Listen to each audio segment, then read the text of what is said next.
Texas Lutheran University.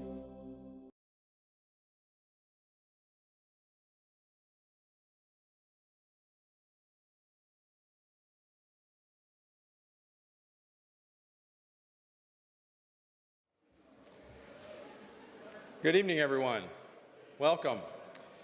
I'm David Legore in the Department of Dramatic Media, and on behalf of all of Texas Lutheran University, I'd like to welcome you to tonight's special presentation by Austin Kleon. Mr. Kleon's appearance is made possible by TLU's Jesse S. and Jack Harold Upton Brown Cultural Enrichment Series Endowment Fund. The next event in the Brown Series is October 25th at 7:30 p.m. right here in Jackson, as we host the Upright Citizens Brigade touring group, which should be a lot of fun. That'll feature sketch comedy and improv theater. Admission is free and no tickets are required, so we'd love to see you come back for that. At this time, I'd like to ask that you please silence all your electronic devices. Still photography is permitted, but no flash photography, please. Audio and video recording of this evening's performance is prohibited. Mr. Kleon will be available to sign books, copies of which will be available in the lobby for sale after the show, or the presentation, more likely. Let me just give the pitch for that real quick. Here are a couple that have made a significant difference in the curriculum in my program. Steal Like an Artist was sort of a launching point, and will involve conversations that you'll have tonight with Mr. Kleon. A lot of the content will come from both this and his second book, actually third book if you include your poetry book, right? Show Your Work. And coming up in about 4 or 5 months, he'll have yet another book called Keep Going. We look forward to hearing about all of those details tonight. And so at this point, if you'll help me welcome Mr. Austin Kleon.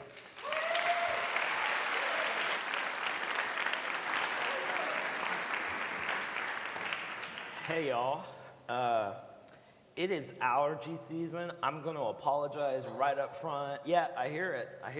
Everybody's like, ah. So if I have to hack a couple of times, I apologize. Thank you for being here tonight. I know you could be doing anything else, but you came here, and I'm grateful. I'm going to go right into it. In case you don't know me or my work, I sort of got known first by doing these things. What I do is I take an article from the New York Times and I start making boxes around words that pop out at me. And I start connecting those boxes into little funny phrases or sayings. And then when I'm done, I black out everything I don't need. This is sort of what it looks like when I'm done. Kind of looks like if the CIA did haiku. This one's very simple. It says, you make everyone else, everyone else. This one's called Overheard on the Titanic. I mean,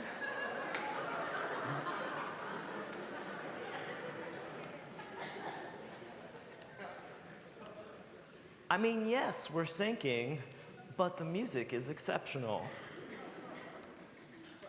I've been married for about 12 years now. This is my ode to marriage. What is marriage? Marriage is two people in love standing in the same bathroom. Let's see, 2010, I collected those, what I call newspaper blackout poems. They sort of like spread around the internet, and that became my first book, which is a book of poetry called Newspaper Blackout.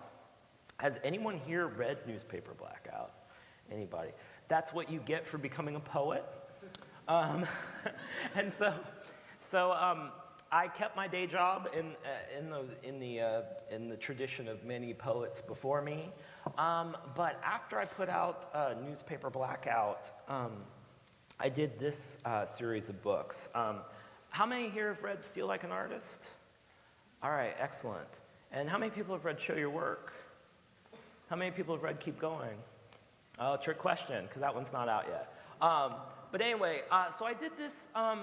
So Steal Like an Artist is a book about how to get started. It's a list of 10 things I wish I had known when I was first starting out. And Show Your Work is a book about self-promotion for people who hate the very idea of self-promotion. So Show Your Work is a book about how to put your work out into the world. And Keep Going is a book that's coming out in April, and that's a book about how to sort of sustain a creative career over a lifetime. And I think together they'll sort of be my creative trilogy. But the talk I'm going to do tonight is sort of a mashup of a lot of the messages in the 3 books. And the name of the talk is Creative is Not a Noun. I have a real problem when the word creative is used as a noun, because I think when people use the word creative as a job title, it sort of divides the world into creatives and not creatives. And I think it also implies that the work of a creative is being creative. But the thing that is interesting to me is that creativity is just a tool. Creativity can be used to organize your living room, paint a masterpiece, or design a weapon of mass destruction. So basically, I subscribe to this, what John Cleese says. He says, creativity is not a talent. It is a way of operating. So I'll say that again. Creativity is not a talent. It is a way of operating. So creativity is actually less of a noun that you have or that you are, and it's more like a verb that you do. So I think because it's more like a verb, it's something that everyone can practice and get better at, and it's a tool that everyone can use no matter what your actual work is. And so for the rest of the talk, I want to talk about this particular kind of operating. I have this list of 10 ways I think anybody can be more creative in their work and in their lives. Now, I might use the word artist a lot in this talk, so your creative task for the next 45 minutes or so, whenever you hear the word artist, just insert your own job title, okay? So if you hear the word artist, think student, or whatever your job might be, okay? Let's go. There's going to be 10 points, so you'll know how close we are to getting out of here. All right. Number 1, you don't have to be a genius. How does our traditional idea of how art is made go? I think that it's usually this model. We often think of creativity and art as the domain of what I call the lone genius. Okay, that's really great work, sort of springs fully formed from this supremely gifted individual sort of working in isolation, right? So that the history of art is mainly the history of these great individuals that are just superhumanly talented, and they sort of come out of nowhere. And then there's the rest of us. There's a healthier way of thinking about creativity that comes to us from the musician Brian Eno. And Brian Eno calls this scenius. And what scenius is it's sort of the collective form of genius. So this is a model in which great art and great ideas, they're born in a kind of rich scene of people who are all sort of stealing and sharing from each other.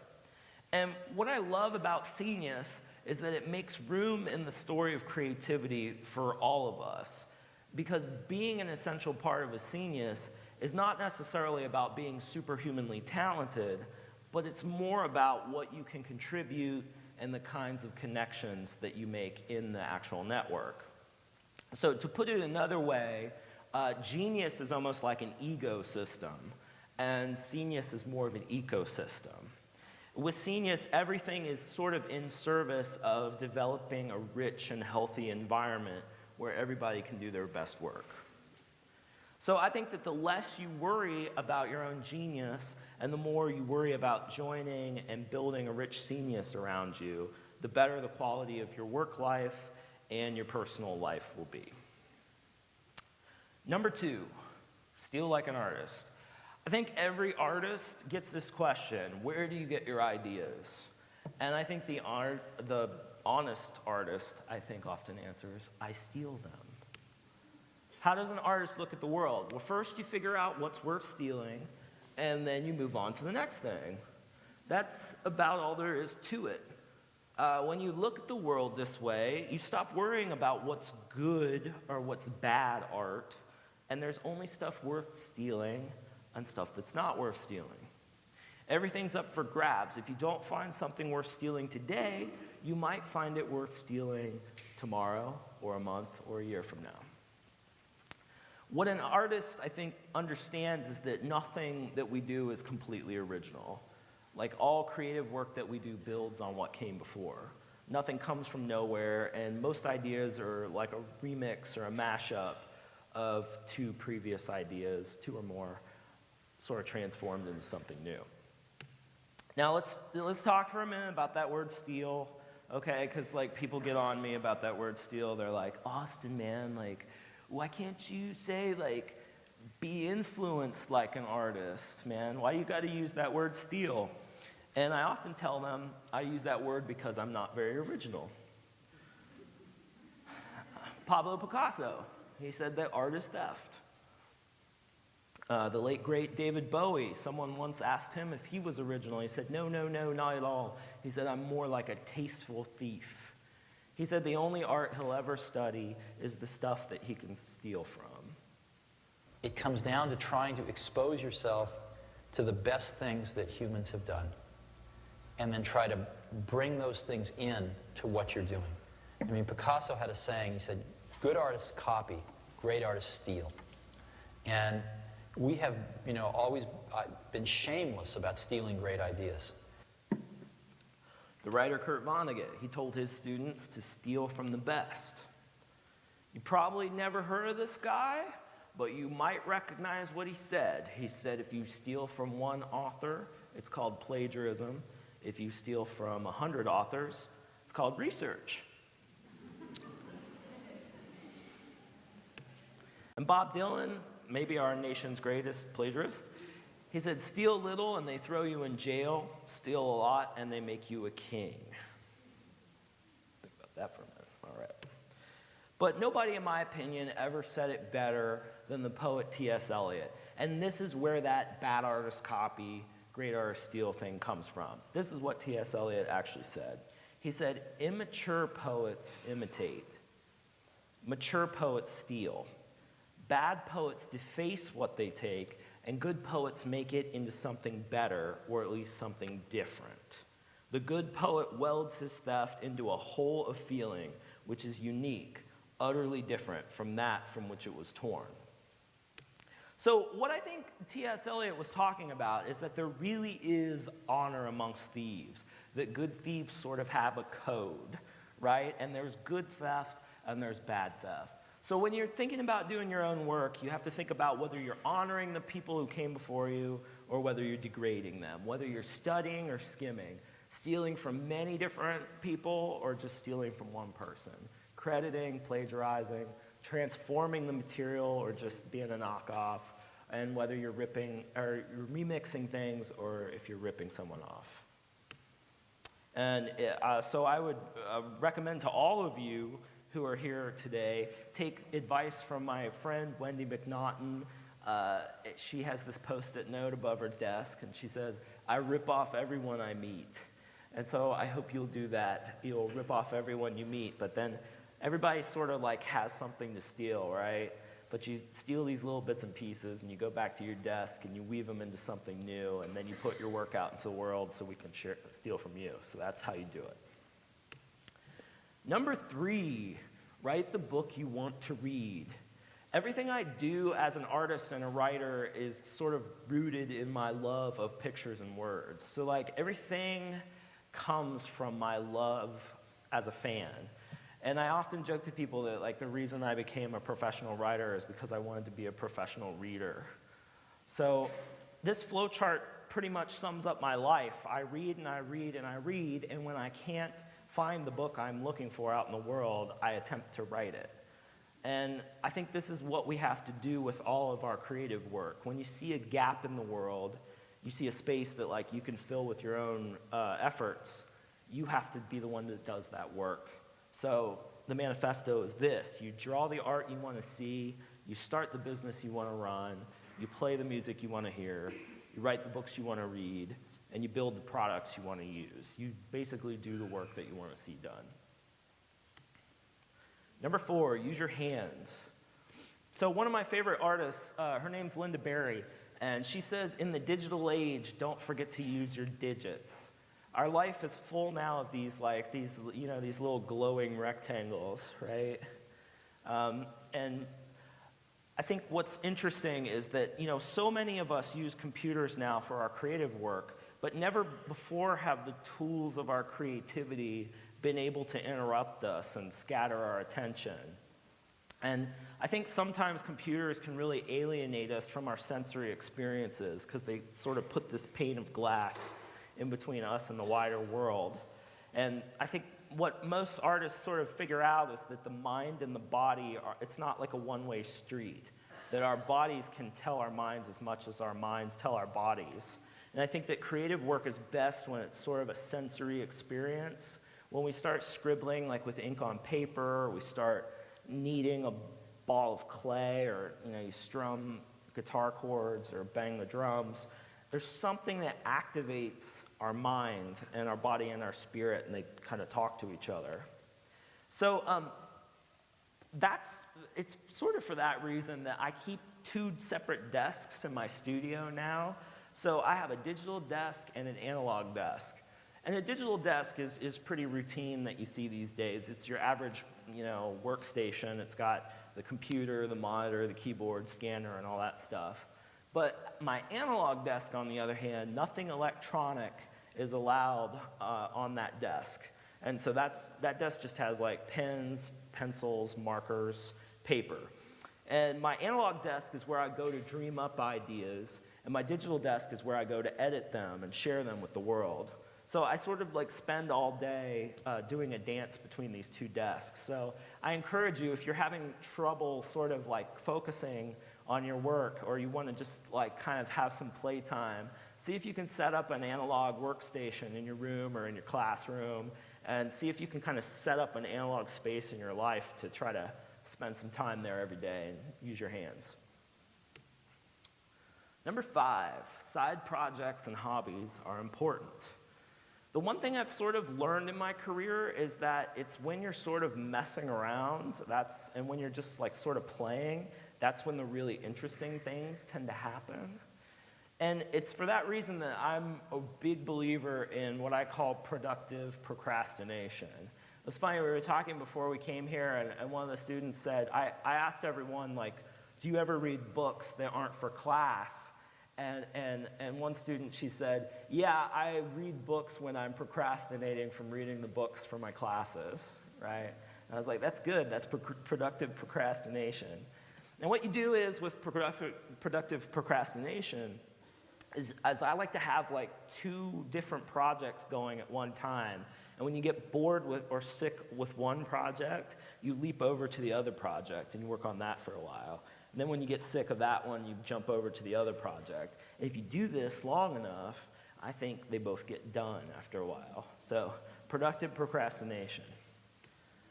And no matter who's seen Mad Max here, has seen Fury Road? Okay, this is one of the actors on the set of Mad Max. He's knitting. No matter who you are, everybody needs a hobby. I'm a big believer in the good old-fashioned hobby. And a hobby is something that you do for fun that's just for you. A hobby can be a form of work, but it should also be an escape from your work. We used to have like hobbies, and now we're supposed to have side hustles. Like, it's not enough for us anymore to be amateurs. Like, it's not enough to just bake cupcakes because you like to bake cupcakes. Now you're supposed to like open a cupcake trailer, But things can get really, really tricky when you turn your hobby into a job. So you sort of have to like resist the temptation to monetize all your passions. I think it's for that very reason I think it's really important to keep a hobby in your life, something that feeds your soul, something that's just for you. Music is my hobby. I sit down at the piano for 45 minutes and I play some Bach, and I feel like someone's like scrubbed my brain with a Brillo pad. I feel clean again. Number 6, share your process. When a painter talks about her work, she could be talking about 2 different things. So there's the artwork, that's the finished piece. That's like the painting hanging on the wall, like framed. That's the finished piece of work. And then there's the artwork, and that's the real work of art. That's all the like sort of day-to-day stuff that goes on behind the scenes in our studio. It's like looking for inspiration, getting an idea, applying oil to the canvas, all that stuff. So there's painting the noun, and there's painting the verb. And as in all kinds of work, there is a distinction between the painter's process and the products of her process. So traditionally, you're supposed to keep your process hidden. Like, you don't want anyone to see how the sausage is made, is the kind of old line. And you only reveal your work when it's in like its, finished state. And I think this really made sense when the only way to reach an audience was through very specific avenues, accessed like through going through like gatekeepers. But I think what's different now is we all live in this connected society where we all like have the internet, we have tools of social media, and we can pretty much show anybody anything we want to at any time. So what exactly does the creative process look like? I stole it from my friend, Marina McHugh. She's a wonderful science fiction writer. This is what she calls the life of a project, and this is how she thinks the creative process goes. And this might seem familiar. Okay, so this is the best idea ever, right? Get that great idea, and then you work on it for a little while. Okay, this is a little bit harder than I thought. But you keep working, right? Because you got to. This is going to take some work. You work a little bit harder. This sucks, and it's boring. Hopefully that's not the trajectory of this speech, actually. And then you work a little bit harder, and this is the roughest point. This is the dark night of the soul, right? This is like, I picked the wrong major.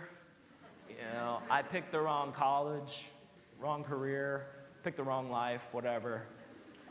You question everything. This is the dark night of the soul. But you work a little bit harder, and you keep going, and then you get to this spot. It will be good to finish this because I'll learn something for next time. And I think eventually, if you keep working, you get to this point. Not as bad as I thought. Right? That pretty much sums up like every creative project I've done, every book I've ever done, every art I make. You have these big, grand, ambitious notions of how your work's going to go, right? And then things go really, really bad, and then you try to stick it somewhere in the middle. You try to get to that middle ground. Not as bad as I thought. Now, process is messy. Like we said before, traditionally, you're supposed to hide your process. And artists have been trained to like sort of keep that in the background. You're supposed to like work in secrecy and keep your ideas locked up and wait until you have that magnificent thing to show, right?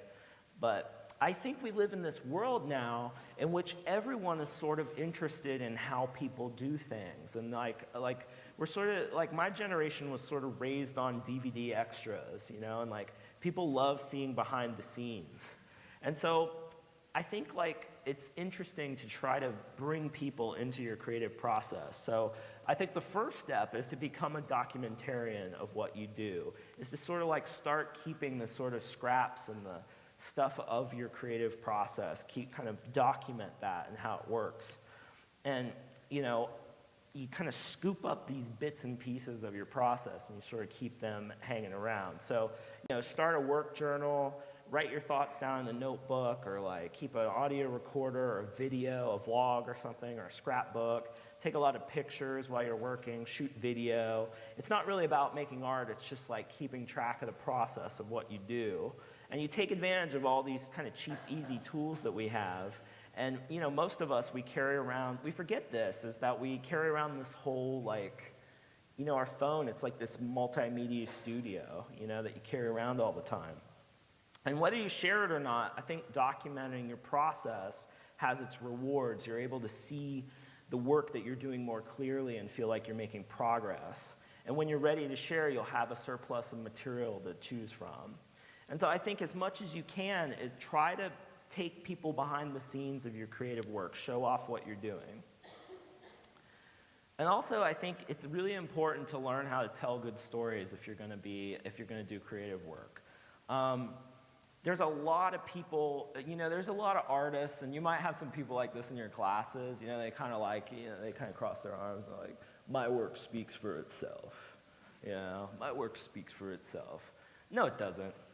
Like, work doesn't speak for itself. Someone has to speak for it, actually. The truth is that human beings want to know where things come from, and the stories that you tell about your work, they have a huge effect on how people feel about the work and how they understand it. And how they understand your work affects how they value it. Your work never exists in a vacuum. Like, whether you realize it or not, you're always sort of telling a story about your work. Every email you send, every text, every conversation, blog comment, all of that stuff, you're sort of already telling a story about who you are and what you do.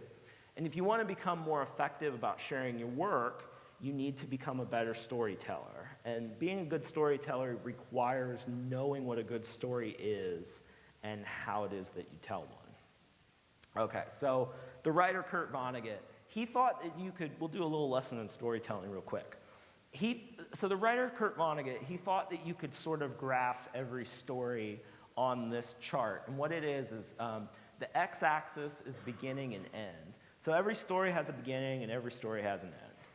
And then the y-axis is bad fortune and good fortune. So every character goes along and they have good fortune or bad fortune. All right? And so Vonnegut says you can graph any story on this chart. So let's do a couple, okay? This one's called Man in Hole. So this is a very typical dramatic trope, right? Someone's going along in their life, they get into a bunch of trouble, and then they get out of it again, right? That's Arnold Schwarzenegger in the jungle fighting the predator. That's also every romantic comedy you've ever seen. Boy meets girl, boy loses girl, boy gets girl back again forever. So that's Man in Hole. That one works a lot.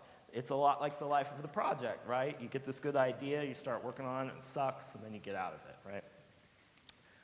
This is Cinderella. Okay?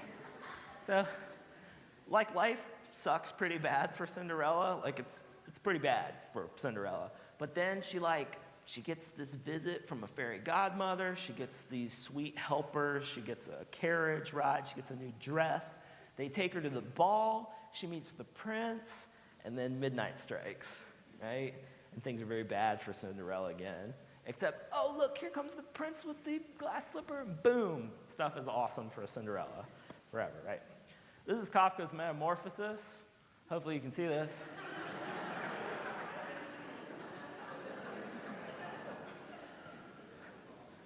Things just get worse, right? Everybody loves a good story. Good storytelling does not come easy to everybody. It's a skill that takes forever to master. So study some good stories, and then go find some of your own, and your stories will get better as you tell them. Finally, I think the ultimate form of sharing is teaching. When you teach things, when you teach what you know, you really find out what it is, in fact, that you know and what you don't know, as many of your professors will tell you. Now, as an artist, I've always taken a lot of inspiration from these people, especially Snoop Dogg, but Bob Ross and Martha Stewart. All right, so Bob Ross taught people how to do what he did. So Bob Ross taught people how to paint, right? He opened up his process and showed people exactly how to do what he does. Martha Stewart, same thing. She teaches people how to do what she does. What's interesting is that by sharing their process, they gained a big audience, and then they were able to sell things and make their fortune off of those people. So a lot of people don't know this, but Bob Ross actually made his fortune selling art supplies to people who wanted to try out how to paint. And Martha Stewart has made her fortune off of people who want to buy her products and stuff like that. So sometimes if you open up your process and show people things and sort of let them in, they will be more willing to buy what you have. So this interesting thing happened when newspaper Blackout came out, that first book of poetry that no one's read that I told you about earlier. So one of the cool things that happened is I started going to schools and I started teaching like students how to make Blackout poetry. And the really cool thing about doing that is I realized that, like, hey, this is such an easy thing to share. I wonder if I should make a place online where people could share their own Blackout poetry. So I started this website called newspaperblackout.com. And I sort of don't keep it up anymore because things have sort of like progressed to this point. We'll talk about it in a minute, but at the height of this site's popularity, we had like 150,000 readers, and I sort of published poems from all over the world, and it became this really cool thing. And what you can probably tell from this poem, which is not mine, is that people sent me the craziest stuff to the website. I want one thing in particular I want to show you all. I want to make sure that you see the baseball card where somebody's drawn a lampshade on the dude's head and blacked out his name to say lamp. That's my favorite. But there's also music notes, and people use really cool color, and people got really graphical about it. And the coolest thing about this is, see, I had thought like I was doing this great thing. I was like, oh, I've created this site in which people can share their creative expression, blah, blah, blah. And what happened is that I think I learned as much from them as they learned from me. And so I found all this really great stuff to steal from them by giving them a space to share their own stuff.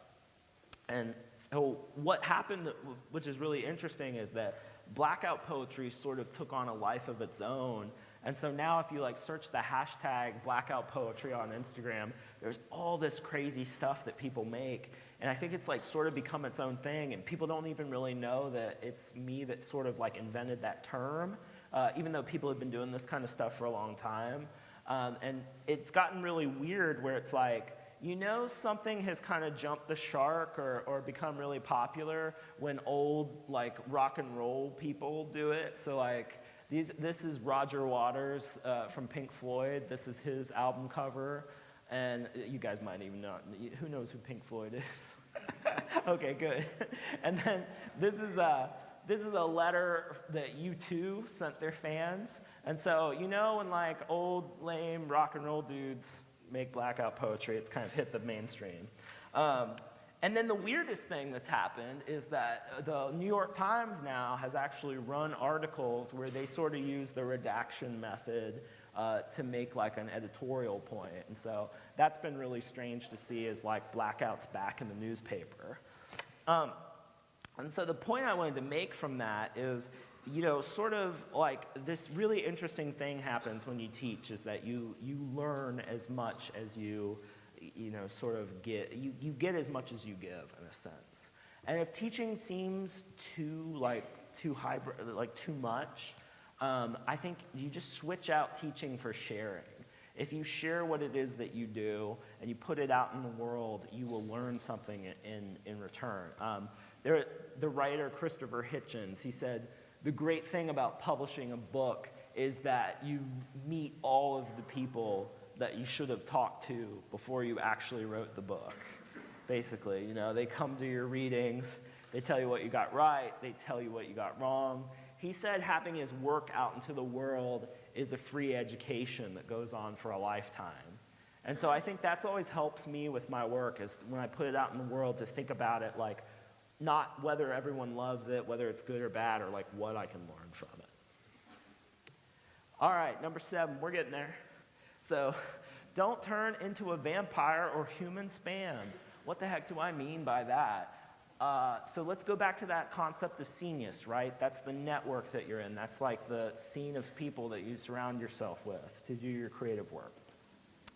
Everyone in a scenius sort of operates on the spectrum of stealing and sharing. So everybody sort of steals and shares with each other in a healthy scenius. But every once in a while, people can do too much of one or the other. If you do too much stealing, you become what I call a vampire.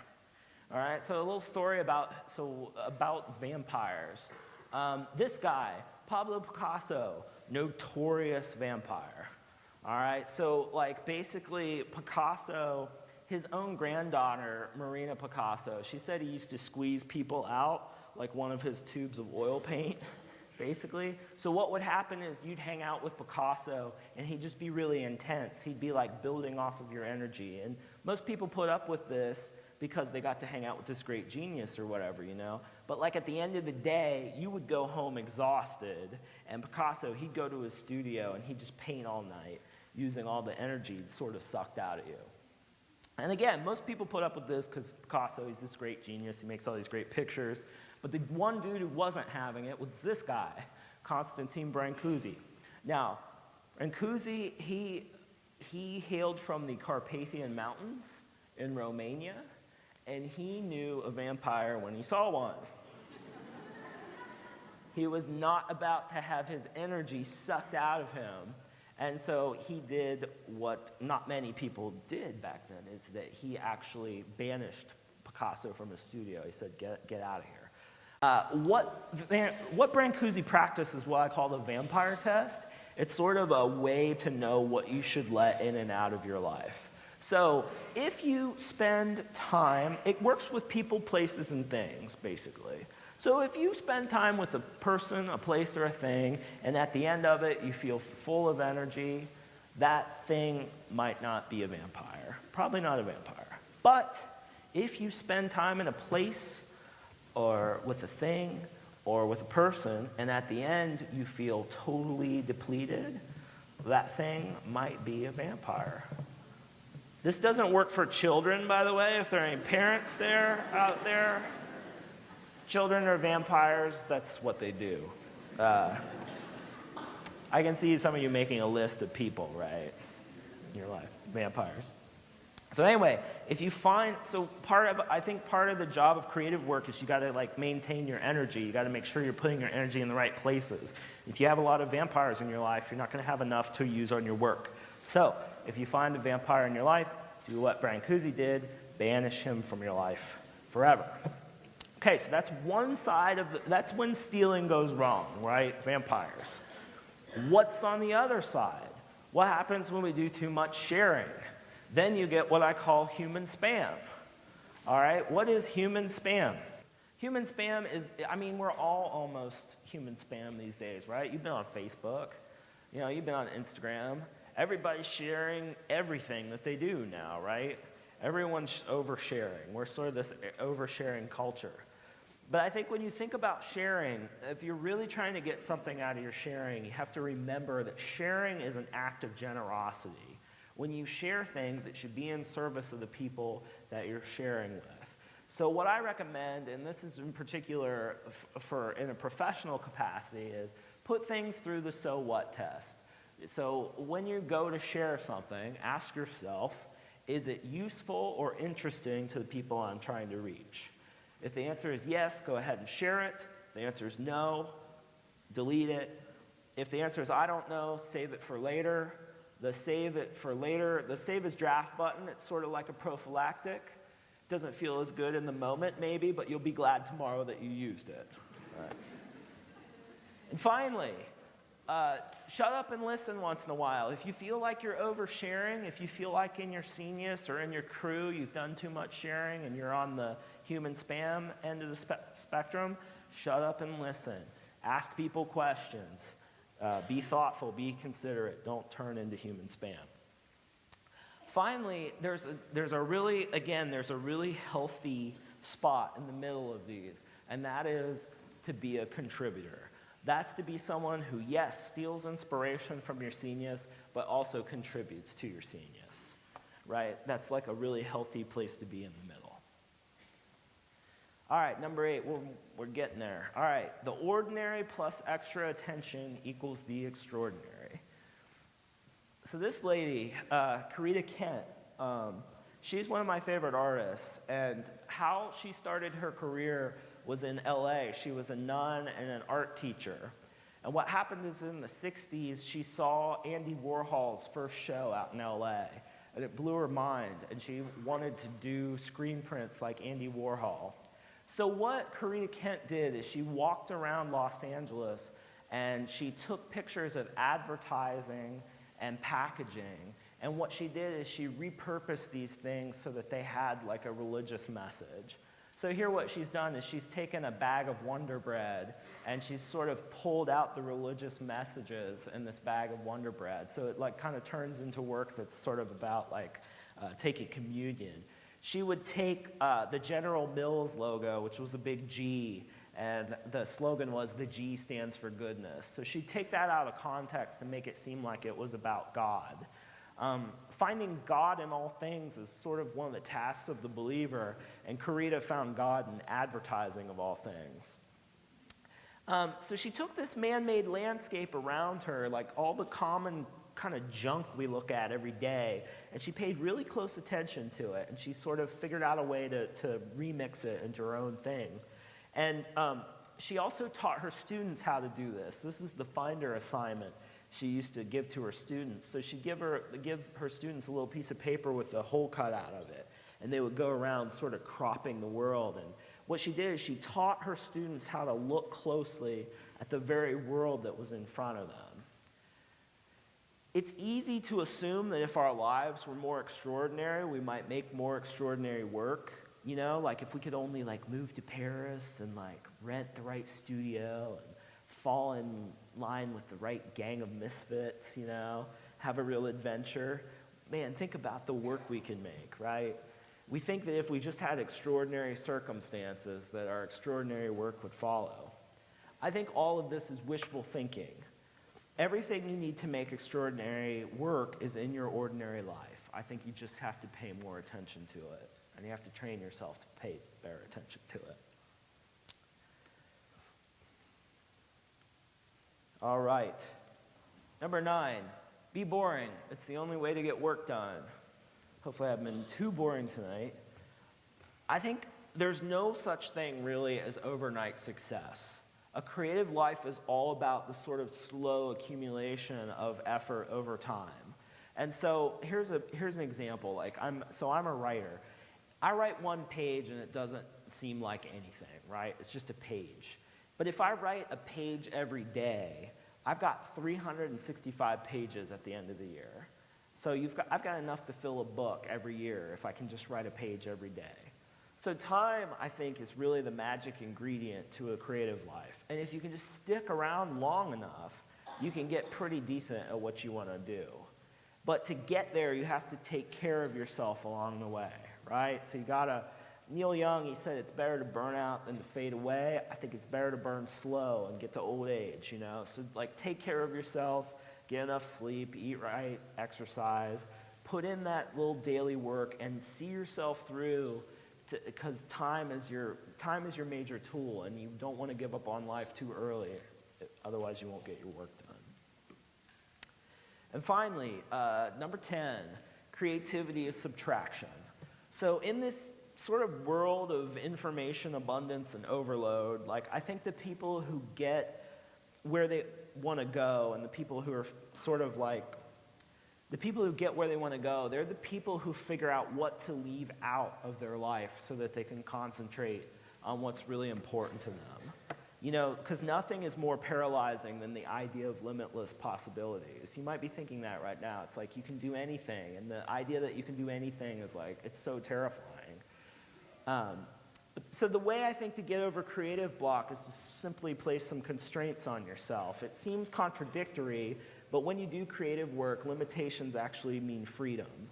So write a song on your lunch break, or paint a painting with only one color, you know, start a business with like no startup capital, shoot a movie with your iPhone and your friends, build a machine out of spare parts. You don't want to make excuses for not working. You make things with the time, space, and materials that you have right now. The best constraints can lead to your very best work. This is my favorite example. So Dr. Seuss wrote The Cat in the Hat with only 225 different words. So after this book came out, his editor bet him. He said, I'll bet you can't write a book with 50 words.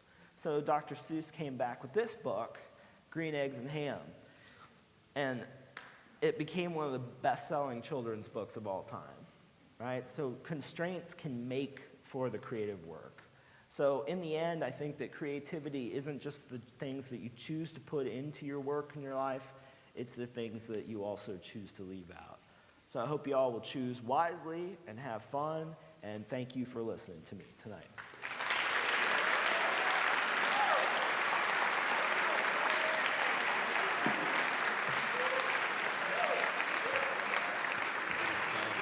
What's that? The phrase about questions. Oh, right, yeah. So, We have some time. I'm sorry. We No, have some go time for for it. Q&A, and he's got an interesting way of making sure that you stay engaged. So no, we have microphones at the front here as we start this rolling. So what questions do you have for me? You got me for a little bit more time. Anybody got any questions? Hi, Good evening. how are you? Today on my way to work, it's a little noisy, I was listening to NPR and I heard this story in this report that art made by women is less valuable than art made by men. Yeah. And they were going on, examples, extraordinary examples, and saying that very often is up to 40% less Yeah. valuable. Yeah. And even computer-generated art, they want to know, was it a man or a woman to decide the price? Right. I would like to know your thoughts about it. Thank you. I think, so the question is that art by women on the whole is valued less than art that's made by men. That's true across our culture. It's a huge problem. Women get paid on the whole less than men get paid. It's the same in the art world, and it's something that we gotta fight, and it's something that we gotta work on. Any other questions? That's it? Don't be shy. Oh, we got one right down here. What's up? Hi there. So, inside of my Frex class, we had to read 33 statements on how to read critically. Okay. On one of them, you said that I will sit down with a book, but I will not let the author waste my time. All right. What, or do you truly believe that time can be wasted, or time is wasted? Oh, that's a good question. Do I think that time can be wasted? Einstein, I think he said that creativity is the residue of time wasted, which is kind of an interesting way to think about it. I think time can be wasted. My goodness. I mean, think of all the time you waste. Yeah, definitely. I definitely think that time can be wasted. But it's only wasted if it's not, I don't know, man. I actually don't know, actually. I like blank. You ever do that? You're just like, I don't know what I'm talking about right now. That's a great question. I think it's in the, what I think is interesting is moments that you think are wasted when you're in them, later on turn out to have a meaning later, right? So I don't know. Maybe it is never wasted. Maybe time isn't wasted. I don't know for sure. That's a good question, though. You stumped me, so thanks. And that's like 2 bombs in a row. I'm not doing too well on the Q&As. Hi. Hi. So I know you have kids, and I was wondering your thoughts on the relationship between kids and creativity, because like you said, they can be vampires and just make you so tired and not have time to sit down and write with your coffee in the morning, but they're so, they provide so much inspiration. So what do you think? Well, the trick with kids is to turn into a vampire off them. So the weird thing is that you think that if you ignore your kids, they won't vampire you as much, right? But the way to turn around is to spend more time with them and then try to suck out some of their energy. So what I find is that by actually hanging out with my kids and being, the more engaged I am with them, the less they're actually vampires. It's this weird thing, right? And I sort of feel like it's sort of like anything you have to do in life is when you actually engage with the thing that you're supposed to be doing, you get more out of it. So it's like at school or something, you're in some class you have to take or listen to some, speaker that you have to listen to. With my kids, I just get so much inspiration out of them, but I can only get it if I spend time with them and I really engage with them, And I think that's the big thing that I had to learn is the more you ignore them, the more it does vampire. But if you turn around and you aim your attention at them and you think, I'm going to spend quality time, they become inspirations in themselves. And I think that a lot of that's sort of true of life too. Is the more you engage, the more you get. Great question. So, yes, I'm an archivist and work with a literary collection, and so I really appreciated your comment at the beginning to kind of take away artist and put yourself in there. So I was the whole time you were talking, thinking about like archives and libraries and what we do. Yeah. And especially your slide where you were talking about sharing and documenting. Yeah. And as an archivist, every single thing that you had there was something that we, in documenting and preserving the creative process of our writers and photographers, we want to have. Yeah. And they would be, so just, I was just thinking about if you had any thoughts on archives, libraries, and their role in creativity, either as a creator or as in sharing creativity. Well, I think there's a couple of things going on in that question. That's a really great question. I think in some ways, artists now have to sort of be their own archivists. I think the more you're your own archivist, the more you can share, and the better records you keep and stuff like that. You can use that for marketing later.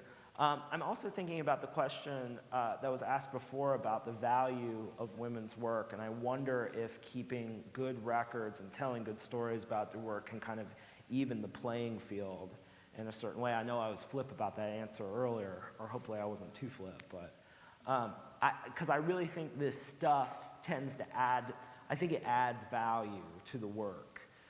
But as far as like what libraries and archives do, I mean, so much of what I take inspiration from is because someone preserved it, or someone, I mean, I get so much inspiration in my own life from visiting libraries and visiting archives myself, but so much of what we're inspired by is because someone was a custodian of it, or someone was an archivist of it. And so like, I find that work, again, that's like a really important part of the genius, keeping the work alive. So thank you. Yeah. How much do you think what you read affects your writing, and what are you reading right now?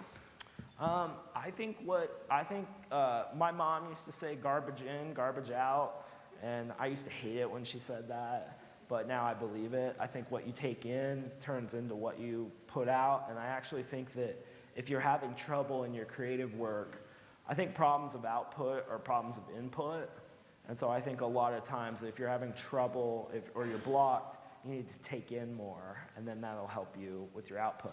Right now, I just got done with this crazy old oral history of this actress named Edie Sedgwick. It's called Edie, E-D-I-E, and it's an oral history of her sort of life, and it's really depressing, but it's also kind of crazy and interesting.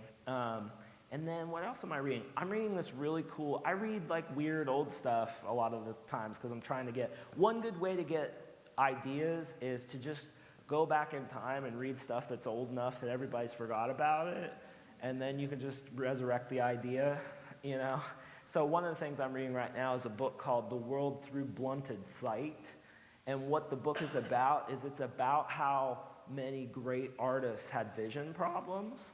So they had something wrong with their vision, like they were either like myopic, like they couldn't see very well, or they had color blindness or cataracts or something like that. So like Monet had cataracts, so that's like the world was already sort of blurry for him, so he painted in that style. So I keep this big long file of artists whose like sort of their physical handicaps or their disabilities led to their signature work. And so like a modern example of that is the painter Chuck Close. Chuck Close has face blindness, so he can't recognize faces, and yet he's a portrait painter. And his portrait painting was, he started doing that because he wanted to learn how to map faces. And so like another example is Regina Spektor, the songwriter. She has really small hands, and she wanted to be a concert pianist.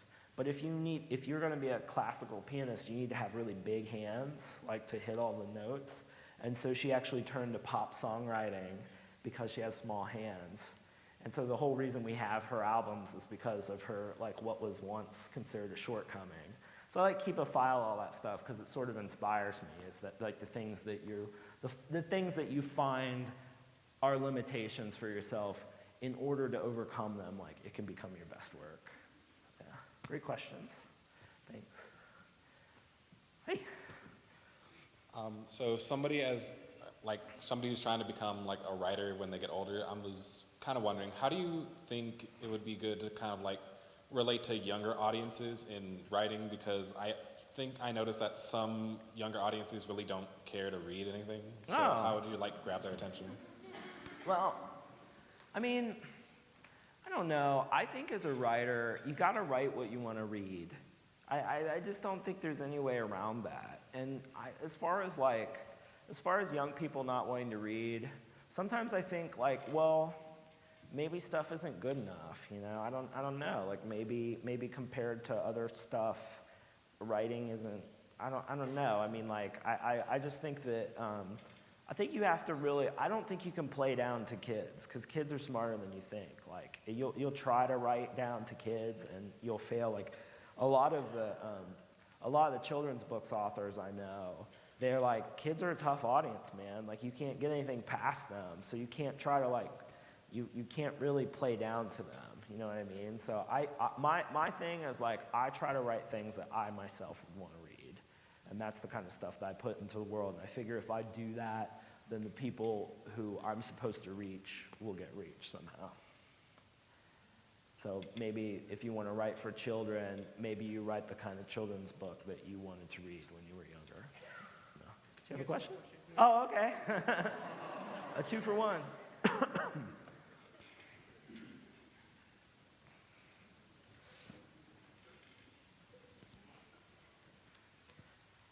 I wonder if you would share the sources of anger that came to you from creative blocks. Oh, man, anger. That came to me from blocks, or that started blocks. Either. Well, I think, man, my voice is cracking. It makes me, I feel like I'm 12 again. I think anger is an energy. So I try really hard in my work. I'm kind of dodging your question because I don't. But I think for me, anger is an energy that like it either wastes your time when you had that question about waste of time, or you figure out how to channel it into your work. And so I think it was Etta James. She said, I have my rage, man. She's like, my rage keeps me going. Henry Rollins says the same thing. He's like, I'm angry and I'm curious, and that's what gets me out of bed. You know, and so I try, I'm angry about lots of things, like everybody, but I try to like channel that into my work. So a really prime example is like every morning I wake up and see how stupid the world is, and I want to tweet about it, you know? But I try to say, nope, go to the page. Like, get it out on the page, like channel it into the work. That's how I try. The whole idea is how anger is part of the recovery from a creative block. So I appreciate your answer. Oh, thank you. No, that's interesting. I think everybody deals with block in their own way, you know. For me, sometimes I think block comes from fear. Like I really feel like creative block comes from being afraid. It comes from worrying about whether the work's going to be any good or not. And I don't know what anger's relationship is to fear. Maybe it is a recovery tool. Like maybe you get pissed off enough that you're blocked, that you're like, you finally work or something. But anger for me is like, it's a tricky thing. I try to use it as much as I can, but I try to avoid it too. I don't know. Thank you. Good question. Thanks.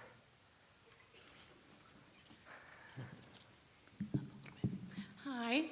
So my question is, like, I'm sure that you're like super busy. So like, how do you make time to read and like make sure that you read like and completely understand everything that you're reading? You know, I don't really worry about understanding what I read much anymore. I think that's a school thing. You know, this will be on the test later. You know, who cares how much you know, for me, reading is about an experience. It's about having the experience of reading. And you don't even know what you're going to take. You know, the problem with reading for school is like, you don't really know what you're going to get out of a piece of writing until maybe 3 months from now when you remember something of it. So I try really hard to make sure that I'm reading stuff that I like. Now that I'm out of school and I'm not necessarily, you know, if I'm reading for research, that's one thing. But I try to schedule time in my day to read stuff that really resonates with me, stuff that I love, stuff that like really makes me feel like I'm engaged when I read it. And then you know, I just try to like, I try to read like for an hour before bed, basically. That's when I do like a lot of my reading. I also have started, because I write full time now, reading's sort of part of my job. So one of the things I'll do is I'll actually read a lot in the morning. I think, you know, part of my problem at night is I want to fall asleep. But like I try to read more in the morning now and make it like part of my work. But for me, it's just about like blocking off, just like you'd block off time to work out at the gym. You know, it's like blocking off a little thing for reading. And the most important thing for me with reading is to just always carry a book. Like either have a book on your phone if you have to, or just like always carry a book with you. And like every spare minute you have, like if you're waiting in line for something or you're at lunch, like you read the book, you just like pull it out. So if you want to read more, it's just like carry a book with you all the time. And always have another book queued up, because my problem is I finish a book I really like, and it takes me like a week to find another one that's good enough, you know? So I always try to like keep things queued up like a DJ. My voice is going to give out, so I'm going to say thank you very much. These are great questions.